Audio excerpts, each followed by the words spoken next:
तर शिर्डीमध्ये आता शरद पवार दाखल झालेले आहेत। शरद पवार गटाचा आजपासून शिर्डीमध्ये 2 दिवसीय शिबिर असणार आहे। आगामी लोकसभा निवडणुकांच्या पार्श्वभूमीवर हे महत्त्वाचं शिबिर शिर्डीमध्ये आयोजित करण्यात आलेलं आहे आणि स्वतः शरद पवार आता शिर्डीमध्ये दाखल झालेले आहेत। शरद पवार या शिबिरामध्ये आपल्या कार्यकर्त्यांना पदाधिकाऱ्यांना मार्गदर्शन देखील करणार आहेत। राष्ट्रवादीमध्ये फूट पडल्यानंतर पहिल्यांदाच शरद पवार गटाचं शिर्डीमध्ये हे शिबिर आयोजित करण्यात आलंय। ज्योत निष्ठेची लोकशाहीच्या संरक्षणाची असं नाव या शिबिराला देण्यात आलेलं आहे।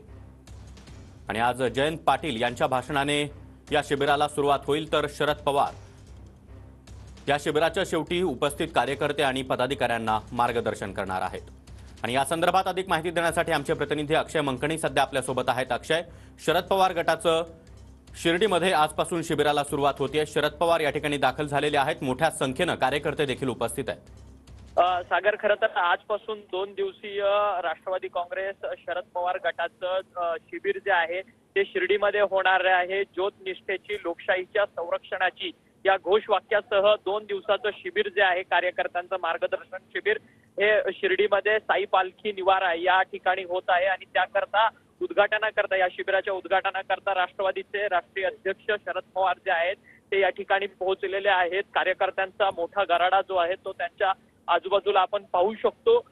10:10 जे पक्षाचं झेंडावंदन जे आहे ते झाल्यानंतर संपूर्ण या शिबिराला जी आहे ती सुरुवात होणार आहे। आणि शिबिराची सुरुवात जी आहे ती प्रास्ताविक भाषण जे आहे ते राष्ट्रवादी काँग्रेस प्रदेशाध्यक्ष जयंत पाटील यांच्याकडनं करण्यात येणार आहे। त्यानंतर सोशल मीडियाचं शिबिर घेतलं जाणार आहे आणि त्यानंतर महिला प्रदेशाध्यक्ष रोहिणी खडसे आणि त्यानंतर युवक प्रदेशाध्यक्ष मेहबूब शेख यांची भाषणं होणार आहेत। आणि त्यानंतर माध्यमांमधले वरिष्ठ जे काही माध्यम सल्लागार आहेत त्यांचं देखील भाषण जे आहे ते या संपूर्ण शिबिरामध्ये होणार आहे। खरं तर राष्ट्रवादी पक्षामध्ये उभी पडलेली आहे। अजित पवार हे शरद पवारांना सोडचिठ्ठी देऊन वेगळी राष्ट्रवादी निर्माण करत आहेत। त्याच्यामध्ये अनेक कार्यकर्ते त्यांच्या सहभागी झालेत। त्यामुळे कार्यकर्ते जे आहेत ते 2 भागांमध्ये आता 2 भागांमध्ये डिवाइड झालेले आपल्याला पाहायला मिळतात। त्यामुळे पक्षाची संघटना वाढवण्याचं मोठं आव्हान जे आहे ते आता शरद पवार यांच्या समोर असणार आहे। त्यामुळे या संपूर्ण 2 दिवसीय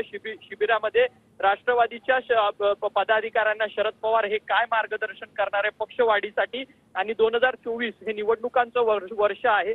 लोकसभा आणि विधानसभेच्या निवडणुका, महत्वाच्या निवडणुका ज्या आहेत त्या या वर्षभरामध्ये होणार आहेत। त्यामुळे पक्षाचं पुढील ध्येय धोरण काय असणार आहे या सगळ्या संदर्भाचं मार्गदर्शन जे आहे ते या संपूर्ण शिबिरामधनं कार्यकर्त्यांना दिलं जाणार आहे। त्यामुळे हे अत्यंत महत्वाचं शिबिर जे आहे ते राष्ट्रवादीसाठी मानलं जातं। त्यामुळे या 2 दिवसीय शिबिरामध्ये अनेक मान्यवर जे आहेत ते कार्यकर्त्यांना मार्गदर्शन करणार आहेत। त्यामुळे नक्की नेमकं काय मार्गदर्शन कार्यकर्त्यांपर्यंत पोहोचणार आहे आणि पुढील वाटचाल जी आहे ती राष्ट्रवादी काँग्रेस पक्ष शरद पवार गटाची या वर्षभरामध्ये काय असणार हे देखील पाहणं तितकंच महत्त्वाचं ठरणार आहे। त्यामुळे शरद पवार गटाच्या या शिबिराकडे आपलं देखील लक्ष असणार आहे। धन्यवाद तुम्ही दिलेल्या या सविस्तर माहितीसाठी।